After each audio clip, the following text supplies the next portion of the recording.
Coach, congrats on the victory. If you could give us an opening statement about today's game. Yeah, it was an SEC war or just a postseason war. And, in that situation, if you had your druthers, you'd like to have the last at-bat because, the ninth inning is going to be full of drama. But I think our kids kept their composure in that ninth inning, including Ariel in a real tough play. You don't want to see anyone get hurt there, but that was kind of a do-or-die deal where you couldn't shy away or you had to make a decision with what you were going to do. So that, to me, was kind of the theme of the day. I know it was an exciting win, maybe not the sexiest or whatever you want to call it, but there was a lot of teammates taking care of teammates, a lot of coaches picking up players picking up coaches with decisions and things like that.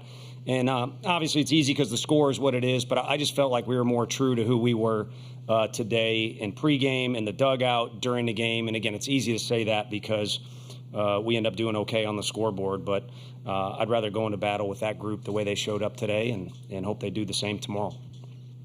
Thank you. We'll open a few questions for the players. We'll start down here, and then we'll go here and there.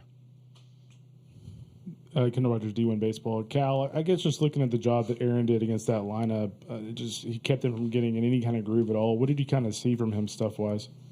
He was very competitive. We mixed pitches well, and he threw a lot of strikes, used his defense really well, and really just kept us in that ball game. Kept the momentum on our side for the most part, and he's done that all year. So that it was really good to see. Right here. Cal, I guess throughout the frustration offensively, those first handful of innings, what gave y'all confidence that y'all would get the big hit and be able to do some stuff? We always know we're one inning away. We just need to keep stacking quads together, and good things will end up happening. Kid to my right put a good swing on a ball, and gave us a lot of momentum going late into the game. So we really just knew that just keep doing what we've been doing all year. Just try and get quality at bats, pass to the next guy. Guy behind us has his back, and not try and do too much. Okay, back there, then down here. Matt Tallery from World Baseball Network. Dylan, you guys left 6 runners in score position before you hit the 2-run home run that gave you guys the lead in the 7th. What's just the mentality for you guys to just be such dogs, when you guys are behind in the game like that? I thought as an offense we were just trying to, keep leaning on Cortez. He did a good job today, and we were just trying to get his pitch count up and get deeper into the pen. Questions for the players? Cal, why do you think Dylan's so good in those clutch moments? Well, he's already a quiet kid, but I think his heart, just kind of stays calm. His mind stays calm, and I feel like he's kind of built for those moments. He's done it all year, so let's hope he can continue doing that.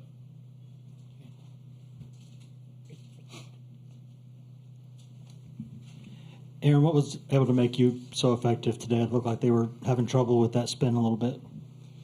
Yeah, I would say that I had some struggles throughout the game just with command a little bit, so I had to adapt with my mechanics. I had to, I was missing some fastballs up, so I had to, fix my mechanics and make sure I could get the ball down.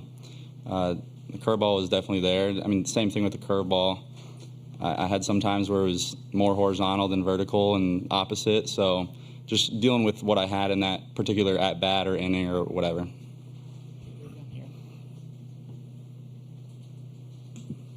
Cal, your first hit was that 2-run home run. Just how good did that feel leaving the park and then obviously to have back-to-back frames with home runs? Yeah, no, I felt pretty good. Finally, getting that first hit out of the way, whatever, but no, it felt good. Every kid dreams about playing at this stage, and then being able to do that late in the game like that was pretty cool and something I'll never forget. And then I feel like it just kind of kept us rolling momentum-wise, and I think that was in the 8th inning. So it just kind of set the tone for the 9th. Okay, one more question for the athletes. Doug Duda, ESPN Tri-Cities. Aaron, could you just talk about your pitching coach in Frank Anderson and what he means to you and what he has done for you? Yeah, he's been a huge help. He's really made sure I've locked in, and he kind of preaches that you just got to do your job, and it kind of makes me focus on the game instead of everything that comes around it. I mean, there's a lot of A&M fans that are trying to ball five me, so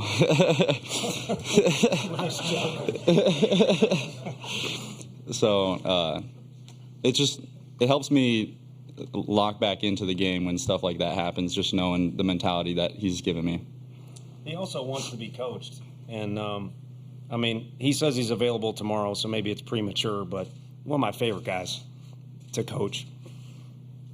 Gentlemen, thank you. Congrats on the victory, and good luck tomorrow. You guys can be excused.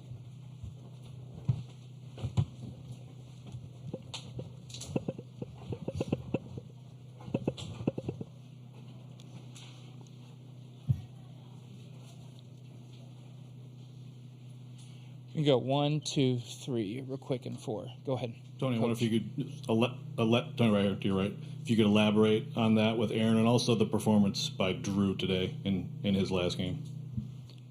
He's just awesome, man. I mean, he's got that stupid chuckle, and obviously he's got some talent, but he's so receptive to anything that you bring to him, and he's so easy to have a conversation, and he's got a real good balance of believing in himself, which, you know, these kids all see swagger and they listen to rap songs and stuff like that, so they have their chest out, but there's got to be a decent combination there. You should think you're the best when you're between the lines, but you also need to realize you wouldn't be between the lines without all the people that helped you, whether it's his family's awesome, and we're excited about his brother coming here next year. But there's a lot of coaches besides Frank that have helped put him in a position, and it applies to other players too. And in this day and age, you see it fading a little bit. And I've kind of had convos with a couple of their guys just because we've been passing the stadium. There's a lot of kids that are really talented for both teams, but also a lot of kids that just do it the right way. And it's helped both teams maximize what they have on their roster. And Combsy's fun as hell. He'd be a fun hang, man, but I guess I'm too old. And your other question was about Drew today. Yeah, he was what he did the other day, and he was what he did. You know, we weren't able to win his first game that he threw in Omaha for us, but our record when he pitches is pretty damn good.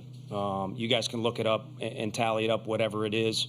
But his record for 3 years was incredible, just in general. But then if you look at the outcome of the game, just when he was personally on the mound, it was phenomenal. And I think it, again, speaks to what type of person he is. Totally different than Aaron, but those same positive traits you really enjoy as a coach. And you never got out of your car going into our parking lot, wondering whether Drew was going to show up to work with the right mentality, whether he was going to be receptive to coaching, whether he was going to have an unselfish approach, and you always know he's going to hook it up on the field for you. Okay. 1, 2, 3, 4, 5. Harrison Fan, SEC Unfiltered. Coach, you go to Kirby late, just kind of the most used guy out of the bullpen, just to try to close it out, and then gets a little bit of a jam, and you change and go to Nate Snead. Was that just some of a matchup kind of thing that you're looking for out of Snead, or what was that like? Yeah, the Combs decision was tough. Again, we wouldn't be in this position without him. And if you took a vote in the dugout, which sometimes you do, or sometimes you just have to take responsibility for a decision, like the bunt, you can feel free to ask me about. And it was split. It was split in the dugout, and then he comes down and says, I'm fine. I mean, what are you going to do? I think if you're a Vol fan, you probably boo the coaching staff if you don't see that guy come out of the dugout, but I'm not so sure he wasn't on fumes there. So just to peel back the curtain, what we talked about to the bullpen was this is going to be a three-man effort no matter what to finish the inning. And in an ideal world, Combsy gets a guy, and then we might have went to Kirby anyway for that matchup, and then Snead was hot to come in, and we had kind of been telling him he was going to finish the game. And I don't know that it's exactly like that, but kind of shades of Vanderbilt. You know, we had typically been using Snead on Sundays, and I think that's a game where Snead came in and got the last 2 outs, and today he had to get 3. Yeah. Tony, what if anything, do you think has changed with Xander as he's gone from the quote-unquote midweek guy to the role that he's in now?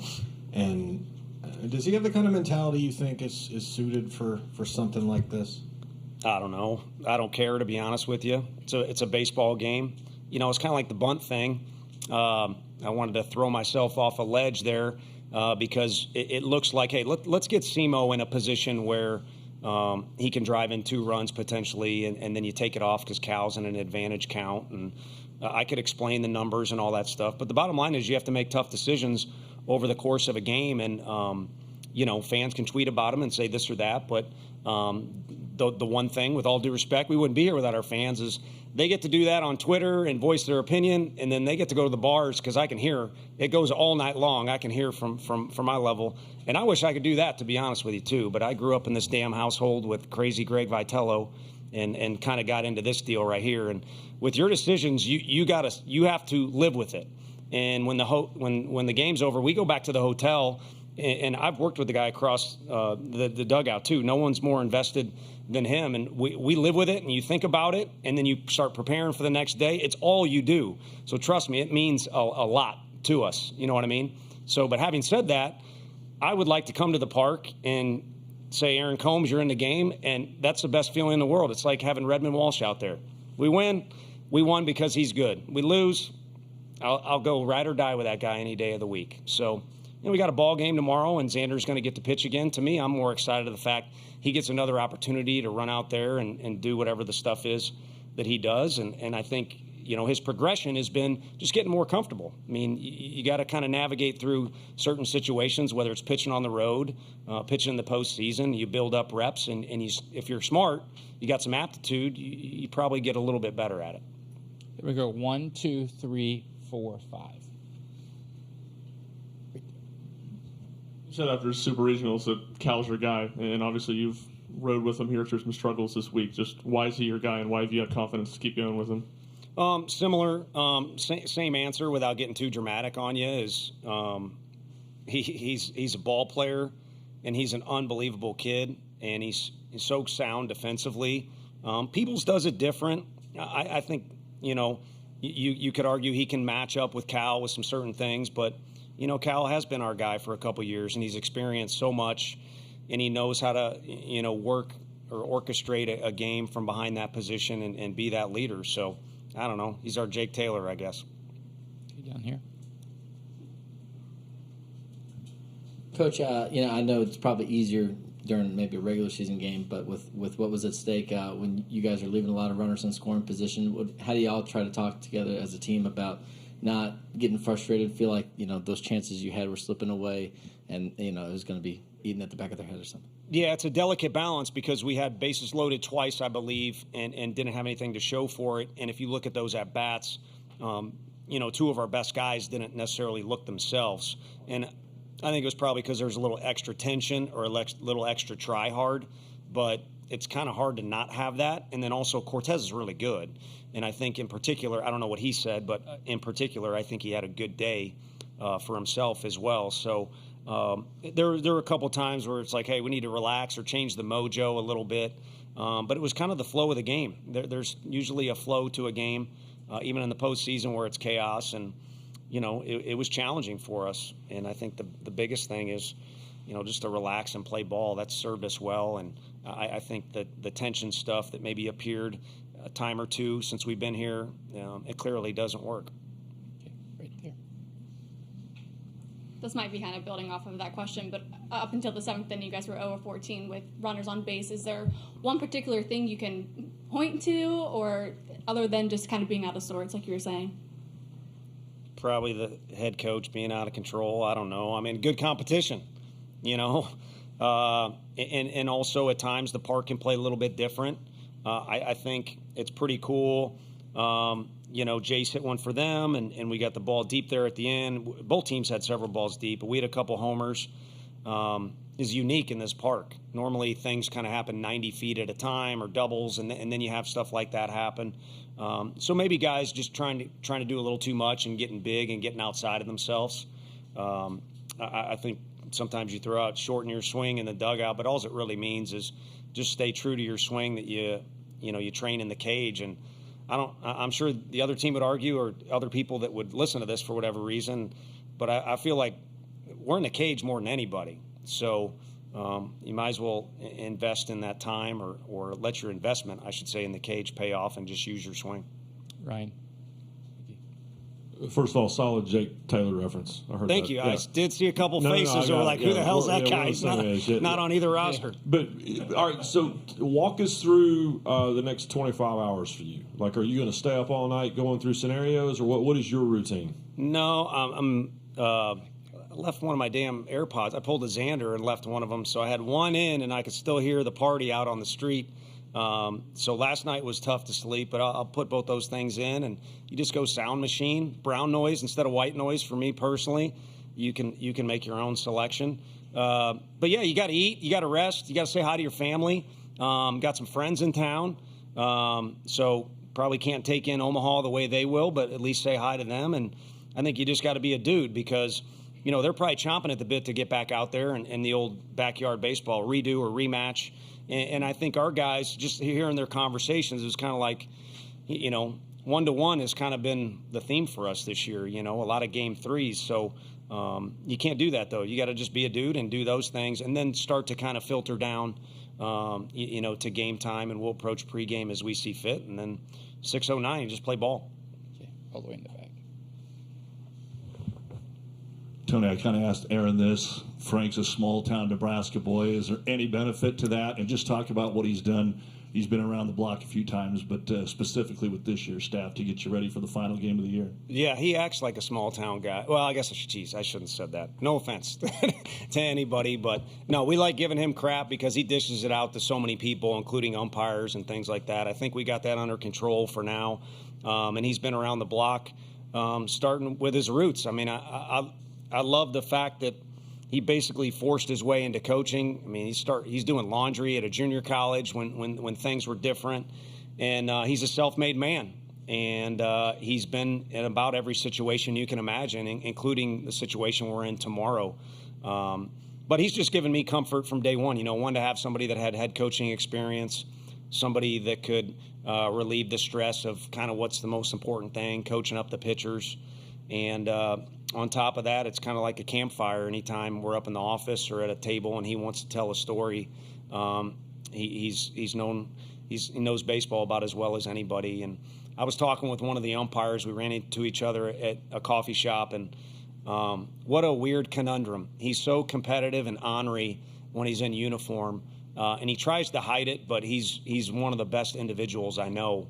If someone's sick, he's the first one to do, heck, just get soup for somebody, which these kids all DoorDash crap now. I don't know if he knows that or not, but he's one of the more caring and kind-hearted guys there is, which is insane if you haven't been next to him, because when he was at other schools and we were competing against him, I would have thought the opposite. Let's put it that way. So a benefit just to having him on our staff, and certainly a benefit that he's got the experience that he does.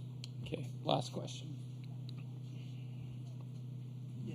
Tony, what went on with Christian Moore there on that slider, that play at second base, and is there an update on him for tomorrow? Yeah, I mean, he was doing media and stuff afterwards, so I didn't have a personal conversation with him, but we had a couple sliding into second, just, back of his leg was something that came up during Evansville, and, he made an outstanding play out there, so it's not like he can't move around, but we just felt like with the potential situations coming up, it made more sense for Ariel. And I say we, I mean, eventually you put Ariel out there, but, yesterday did what I thought was the best thing. But at this point, it's kind of up to Hunter, being out there, or Simo being out there, who's going to play center, who's going to play right. They've made me look smart, and they've gotten us as far as they have. And the other thing they've done is made me a happy fella. I already, got emotional. Try not to wuss out here on you, but if we won a belt at all or any kind of trophy, today it was the same as A&M. We got to be around each other more than any team in the country. And we had a dry erase board meeting, and the guys wanted to lead the country in velo and RBIs and all kinds of crazy stuff. And it was kind of a trick question. What the coaching staff wanted to lead the country in is, unselfish type thing, having fun, and getting to be around each other as much as possible. So I know Hot Sauce was here. He can respect the belt analogy. So we at least brought one belt home today. Coach, congrats. Best of luck tomorrow, and thank you for your time. Thank you. Appreciate it.